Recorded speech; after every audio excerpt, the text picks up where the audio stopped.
Si vous avez aimé la vidéo, vous mettez un like et vous pouvez également vous abonner en n'oubliant pas la petite cloche pour ne pas rater les notifications. Vous êtes dans l'analyse du journal, une version simplifiée et expliquée du journal d'actualité. Cette semaine, à l'occasion du 57e salon de l'agriculture en France, on revient sur les problèmes qui touchent le monde agricole. Le salon de l'agriculture, c'est avant tout des animaux, des poulets, des vaches, des moutons, des porcs. C'est également des hommes, des enfants, des femmes, des hommes politiques. Et c'est aussi un salon qui représente un enjeu mondial. Effectivement, l'agriculture qui est le symbole des sociétés sédentaires telles qu'on les connaît aujourd'hui, c'est à partir de l'agriculture que les hommes se sont mis à construire des cités et se sont mis à construire des sociétés de plus en plus vastes qui ont formé des pays. Et ce symbole, l'agriculture, représente vraiment un enjeu de vie considérable. En effet, on peut imaginer que sans agriculture, l'humanité ne pourrait pas survivre telle qu'elle est.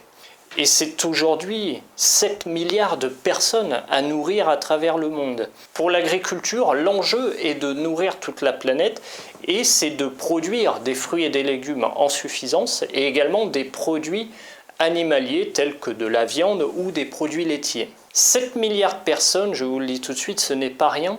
Et c'est grâce à la technologie qu'on a pu réussir à nourrir tout le monde et que la famine est quasiment éradiquée de la planète. Je vous donne un chiffre pour illustrer cela. Au Moyen-Âge, donc il y a quelques siècles à peine, un agriculteur pouvait nourrir en moyenne 2 personnes. Autrement dit, il pouvait se nourrir et nourrir une personne de plus. Aujourd'hui, avec la technologie, avec les produits chimiques qu'on utilise également dans l'agriculture, un agriculteur seulement peut nourrir une centaine de personnes. Alors on le voit bien, l'agriculture c'est vraiment un enjeu considérable. Et il est évident que si à l'époque du Moyen-Âge, il fallait la moitié des personnes qui cultivaient pour l'ensemble de la population, on peut difficilement imaginer aujourd'hui une France avec 70 millions d'habitants avoir 35 millions d'agriculteurs. Pour que la plupart des 70 millions de Français puissent travailler dans des bureaux ou dans des camions ou avec des fonctions techniques, il faut que les agriculteurs qui restent disposent de moyens technologiques, des moyens chimiques pour parvenir à avoir un rendement suffisant pour nourrir tout le pays. Alors il est vrai que l'agriculture c'est également un problème international. En France, on peut très bien manger des produits français, mais on peut très bien profiter également de produits que l'on retrouverait dans le monde entier. On retrouve ainsi des pamplemousses d'Israël, des tomates du Maroc ou des avocats du Brésil, par exemple. L'agriculture entraîne 2 problèmes majeurs. Pour produire en masse, pour produire en suffisance pour nourrir toute la planète, il y a lieu d'utiliser des produits pour ne pas que des insectes mangent les fruits avant nous. Ces produits, ce sont des produits chimiques que l'on appelle des pesticides. Et ces pesticides, même utilisés en infime quantité, ils entraînent une pollution des sols, une pollution des nappes phréatiques et la population s'inquiète, à juste titre, des effets que pourraient avoir ces pesticides sur la santé.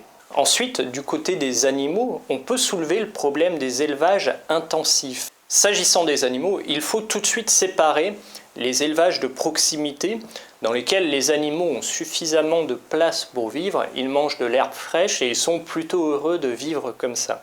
En revanche, il y a les élevages intensifs dans lesquels on cherche le rendement, on cherche le volume. On veut donner du poulet dans tous les restaurants, on veut donner de la vache dans tous les restaurants. Et pour ça, on n'a pas le choix. Il faut avoir des animaux qui ont le minimum de place et qui mangent quasiment tout le temps. Et effectivement, la recherche du rendement entraîne des dérives. Les animaux sont debout toute la journée, ils ne voient pas la lumière du jour, ils ont une cage qui fait précisément leur taille et ils ne peuvent surtout pas voir les membres de leur propre famille. Alors les animaux dans de telles conditions ne profitent pas du tout de leur vie car ils ne font que manger, s'engraisser et ils sont ensuite tués à la chaîne. On peut évoquer ce chiffre qui est assez impressionnant. Chaque 10 secondes, un bœuf est tué dans le monde.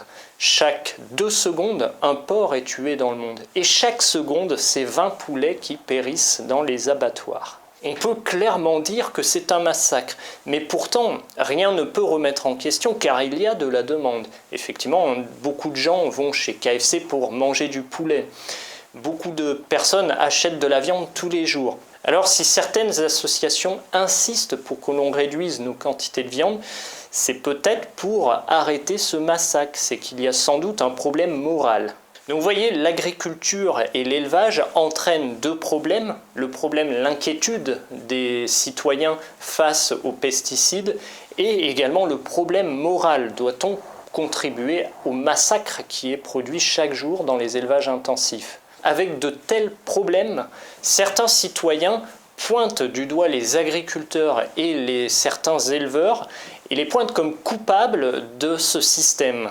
Et c'est ainsi que l'on voit un phénomène qui devient inquiétant dans le monde agricole, c'est des agressions régulières d'agriculteurs. Ce sont des citoyens qui se rendent dans les fermes et qui agressent verbalement certains agriculteurs, voire même qui agressent physiquement certaines personnes pour qu'ils arrêtent de pulvériser des produits phytosanitaires sur leur culture. Le nombre d'agressions physiques est relativement faible, mais il est traumatisant pour les agriculteurs.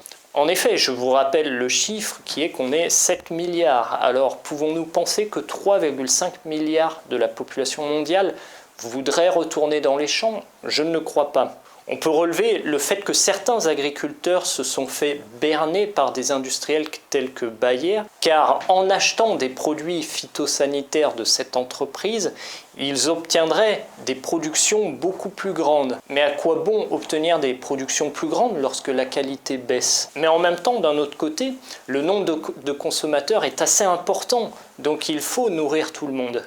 Donc on voit bien que le problème est assez difficile. L'Union européenne a par ailleurs entamé un processus d'interdiction de certains produits qui sont jugés cancérigènes, tels que le glyphosate. Mais ce programme viendra à échéance d'ici 3 ans, le temps pour les industriels de trouver de nouvelles solutions. On peut se demander pourquoi il faut attendre 3 ans pour obtenir l'interdiction complète, mais il faut voir que si l'on interdit complètement les produits, peut-être ce seront d'autres méthodes qui seront plus dangereuses, qui seront utilisées à la place des produits interdits. Alors le bio, dans tout ça, est un type de culture qui n'utilise pas de produits chimiques et qui revient vraiment à l'essence de l'agriculture. On plante et on attend que ça pousse par les moyens les plus naturels possibles. Le bio est une solution, mais il ne permet pas à une population de 7 milliards de se nourrir, sauf si une personne sur 2 revient dans l'agriculture. Alors effectivement, on peut se rebeller contre le système des industriels, on peut se rebeller contre le système des produits chimiques, des machines qui ont permis de nourrir 7 milliards de personnes, mais alors qu'on ne souhaite pas nous-mêmes travailler dans les champs, c'est tout à fait incohérent. Il vaut mieux, dans ce cas, trouver une solution intermédiaire. Si on a un peu de terrain, on peut peut-être cultiver ses propres légumes, ses propres fruits et les échanger avec des voisins qui auraient également un peu de terrain. Quoi qu'il en soit, tout ce que l'on réussirait à produire soi-même n'aurait plus à être vendu dans un supermarché qui lui-même exploite les agriculteurs. Voilà, en tout cas, lors du Salon de l'agriculture, vous pouvez retrouver les agriculteurs, les producteurs directement. Vous retrouverez même des industriels qui proposent certains produits pour l'agriculture. Vous pourrez en tout cas confronter vos idées. Je vous invite à vous y rendre et je vous dis à très bientôt dans l'analyse du journal.